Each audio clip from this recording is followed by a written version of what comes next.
apa sih arti indigo dan bagaimana sih orang yang disebut dengan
Salam Waras, masih bersama saya dengan Indra dan narasumber kita Mas Yuda AB yang biasa kita sebut dengan Pak D.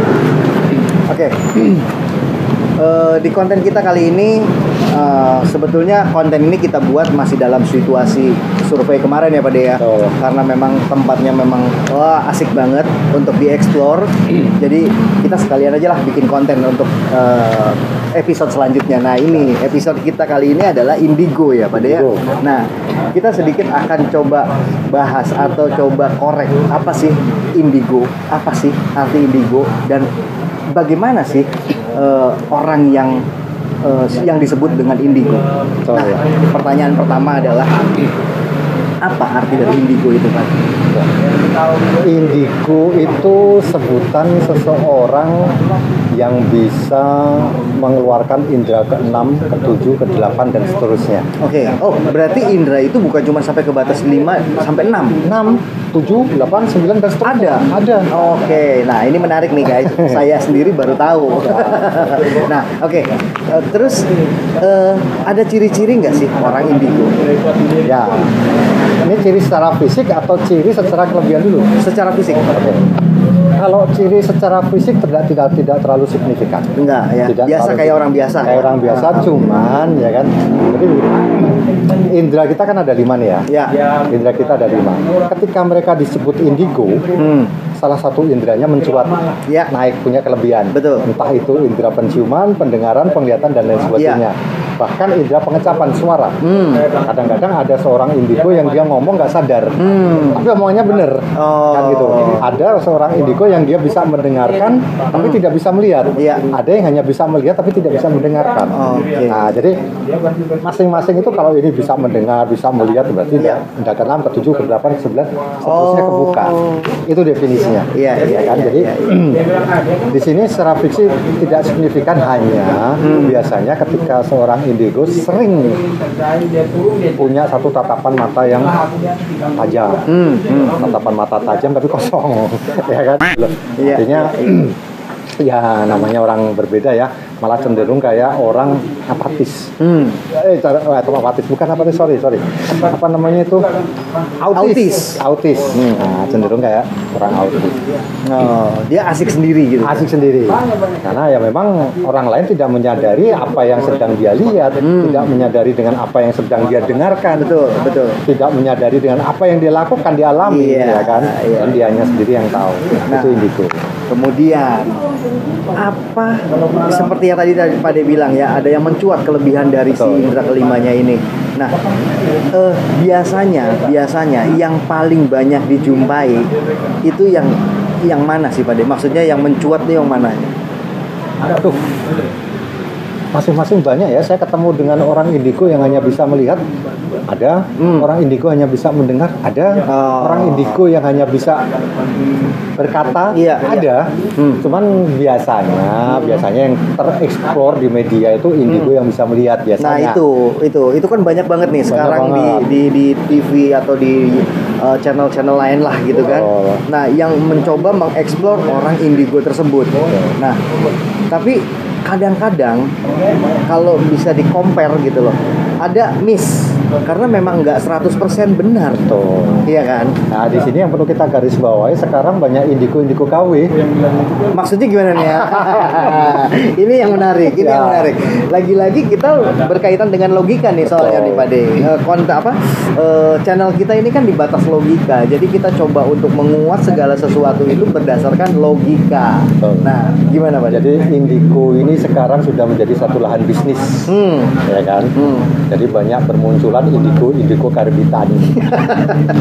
Loh, saya berkali-kali saya ketemu. Artinya berkali-kali saya ketemu dengan orang yang mengaku indigo, tapi ternyata yang dia lihat juga tidak seperti yang orang lihat juga. Iya, betul. Jadi ya sudah menjadi satu marketing bisnis sudah. Nah, ini yang kadang-kadang jadi salah kaprah ya. Betul. Jadi indigo itu begini Mas. Indigo itu sebetulnya ini kita sebagai manusia ya, dengan keterbatasan manusia, kita untuk merutinkan menjadikan suatu rutinitas, suatu kegiatan yang supranatural itu tidak mudah. Ya. Apalagi yang itu indigo newbie, indigo yang baru gitu loh. Dia sudah bisa menjelaskan bahwa ini si A perempuan, dia dari tahun sekian ada sedemikian detailnya, begitu loh. Terkesan kayak baca sejarah loh dia. Betul. Saya juga perhatiin itu. Pertanyaannya nih, kapan kalian komunikasi? Iya. Akurasinya kalian dapat dari mana bisa bercerita itu? Nah, orang lain yang diajak bicara pun juga karena sama-sama nggak tahu akhirnya mengiyakan. Kan begitu loh. Ya, konyolnya lagi kan ketika satu indigo bercerita terus akhirnya dikaitkan, muncullah satu paradigma yang orang akan mempercayai bahwa makhluk di situ berwujud seperti A. Padahal yang kita ketahui, kita garis bawahi, yang namanya makhluk akan muncul memberikan satu shock kejut dan seperti kita khawatirkan, kita takutkan. Kan begitu. Betul.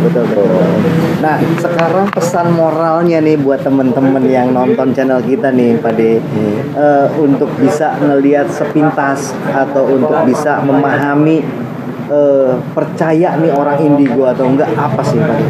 Gimana caranya? Sederhana sebetulnya. Seorang yang punya kelebihan tidak akan pernah banyak bicara.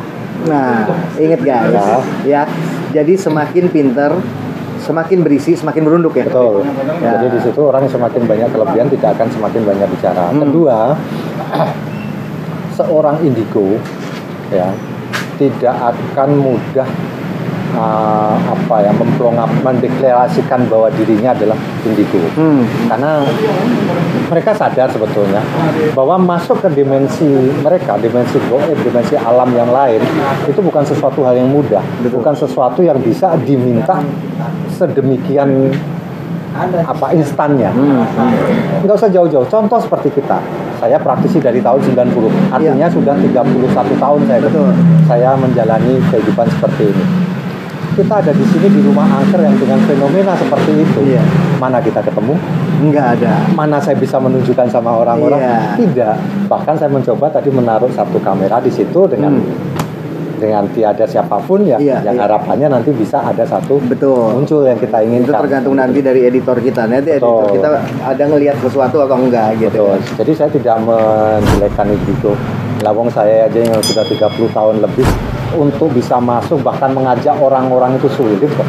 Lah kok ini yang indigo baru umuran belasan tahun atau bahkan mungkin baru umuran di bawah 10 tahun sudah bisa mengajak orang untuk bisa konyol gitu. Nah teman-teman, jadi tetap yang mesti dipahami, yang mesti dicerna sama kita adalah di mana segala sesuatu itu harus dicerna secara logika, secara rasional. Jadi jangan kita cuma bisa menerima. Sebetulnya yang notabene itu akan membawa kita menjadi bodoh sendiri ya Pak ya. Nah, mungkin untuk konten kita kali ini cukup sampai di sini. Nanti kalau misalnya ada pertanyaan atau ada yang kurang puas, apa yang mesti dijelaskan lagi sama Pak De, bisa langsung komen, bisa langsung telepon juga, karena di situ nanti ada email juga, ada telepon juga di deskripsi Mas Yuda ini ya Mas ya. Ada. Jadi tetap segala sesuatunya kita berpikir secara logika dan tetap semangat. Salam waras.